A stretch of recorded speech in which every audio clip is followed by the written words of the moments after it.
This is going to be a review for the 7th grade solving equations quiz. So this is the quiz on having an equation with a variable, usually x, and trying to isolate that variable. So remember, when you're solving an equation, your goal is to get the target variable by itself and move all the other numbers away from it to the other side by doing the opposite operations to cancel them out. So if you look at number 1 here, the first thing I recommend people do is to draw a line straight down the middle, because that gives you two clear, distinct sides, so you know what to move and how to move and what sides where and that sort of thing. Just helps structure your work a little bit better. So my goal is to get this x number by itself, or this x variable by itself. I want to isolate that. I want to get the 4 and the 5 away. I want to move them so that just x is on the side, so I know what x is equal to. So the way I do that is I cancel them out bit by bit. I cancel out the 4 and I cancel out the 5.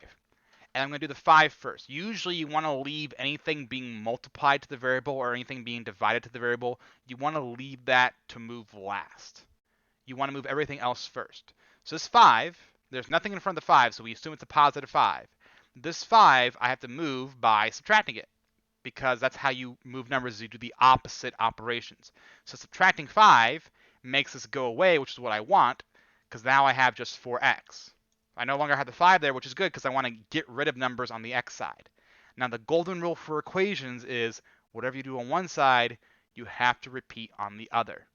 That's where this line comes in, because it allows you to do two sides very easily. But that's the golden rule for equations, is whatever you do on one side, you must do on the other. So negative 27 minus 5 would give me negative 32. Keep my equal sign in the middle. And then this is 4 times x. So to get rid of 4 times x, I'm going to divide by 4.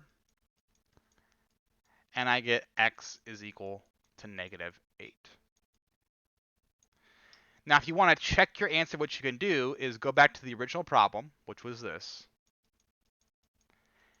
And you could replace x with the number you found. So you replace x with negative 8. So 5 plus 4 times negative 8 is equal to negative 27. And you see, does this actually work?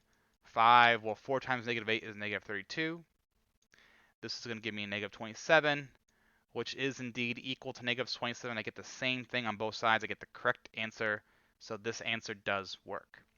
So you don't have to check it, but it's a good thing to do if you have time at the end of your quiz to see and go back and make sure your answers are actually correct by plugging them in and seeing if you get the same answer on both sides.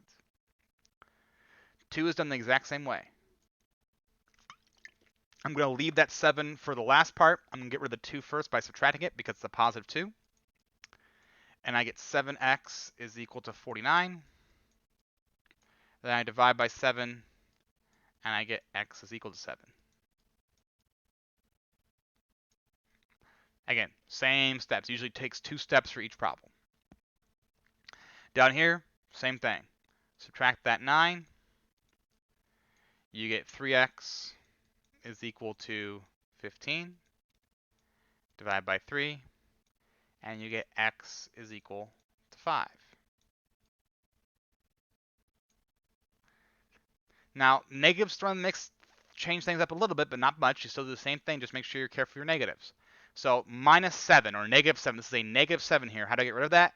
I'm going to add 7 because it's not being multiplied, so I have to add to get rid of it. If it was a positive 7, I'd subtract, but it's a negative 7, so I have to add. So negative 3x. And this is where people mess up. It's equal to 0 because this right here, negative 7 plus 7 is equal to 0, so I keep writing that 0. Some people will just not write anything down. They'll just say this goes away, and then they're left with no side anymore. This side completely cancels out, and they don't know what to do because they've lost an entire side. Even if it's 0, you still have to write it, and you still have to keep it. It is okay for one side to be 0. That's fine. As long as you keep having two sides to work with, you can keep bouncing back and forth and work it out. Because now my next step is to divide by negative 3 to get rid of the negative and the 3 at the same time. I don't want to divide just by 3 because then the negative will still stick around. I want to divide by negative 3 to get rid of it all. And that way I just have x. And over here I divide by negative 3 as well. And my answer is x is 0, which can happen. Your x can be equal to 0. That's fine. So 0 is still a number worth writing. So if you have a side and everything comes out to be 0, don't just not write anything down. Write a 0 and make sure you keep your side there. That way you can still work with it. 5 and 6 are done the same way. Just have to be careful of your negatives again. So this is a minus 1. Gonna add that to get rid of it. I get 7x is equal to 84. Divide by 7, and you get x is equal to 12. Same routine as the other ones. 6 is the same way, just has a negative in it. Add 1 to get rid of it, just like we did before. Negative 5x is equal to 35. Divide by negative 5, and you get x is equal to negative 7, because a positive divided by a negative is still a negative. So again, these take no more than 2 steps in most cases. Just make sure you get rid of your addition and subtraction numbers first, and then get rid of your multiplication numbers. And usually goes add and then divide, or subtract and then divide. That's usually how the steps go. Add, then divide, or subtract, then divide. Word problems don't require you to do anything different, just to set it up first. So this membership requires a one-time fee of $25, $10 every month. So far, you've paid a total of $155. How many months have you had the membership for? So how many months? I'm going to use M for months. Now here's the rules you need to know. Anything that's a one-time cost or a starting value or initial value. So initial value, one-time cost, starting value. Anything that just happens once is a number that's either added or subtracted to the variable. So it's a one-time cost of $25. So I'm going to add $25 to my variable, or 25, because it's a one-time cost. It's what I pay initially. So I'm paying $25 right off the bat, and then $10 every month.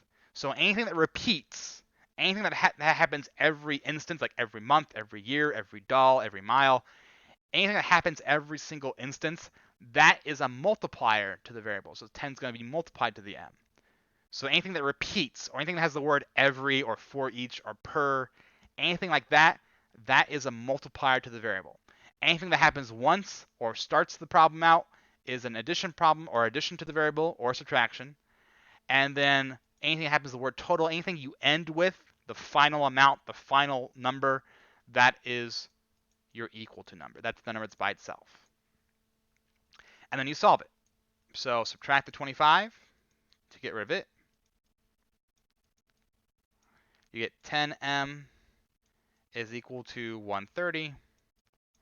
Divide by 10, divide by 10, and you get m is equal to 13. So you've had the membership for 13 months, paying a total of $155. So remember, one-time cost, starting values, that's what's added or subtracted to the variable. Repeated values are what's being multiplied to the variable. And then the last one here, same problem, just has a negative in it actually.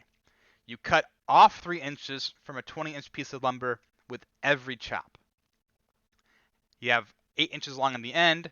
How many chops did you make? So we'll do C for chops.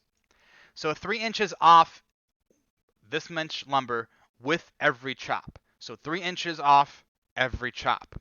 So this is a repeated number, even though it's kind of split.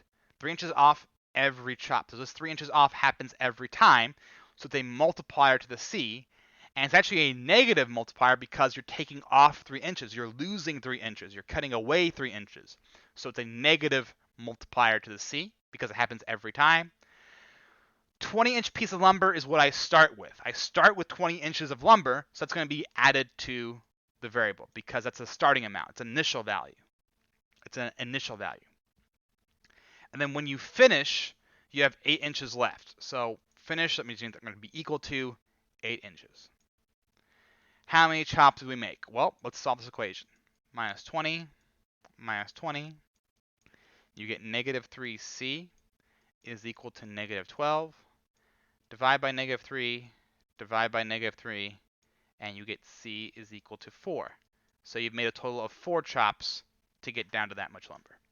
So remember, if you're cutting off something or you're losing something, that's a negative number. What's being a negative number that's being put in as a subtraction problem, or a negative number that's being put in as a multiplier, it's still a negative value when you go to put it in your equation. So that's it for this guide here. Again, make sure you remember the rules of how to solve an equation like we did on the front, which again, you usually subtract in the divide or add in the divide 1 to 2. And then make sure you remember how to set up your word problems. Again, one-time costs or initial values or starting amounts, that's being added or subtracted. Anything that happens repeatedly, that's going to be multiplied to the number. Hope you enjoyed the video. Have a good day.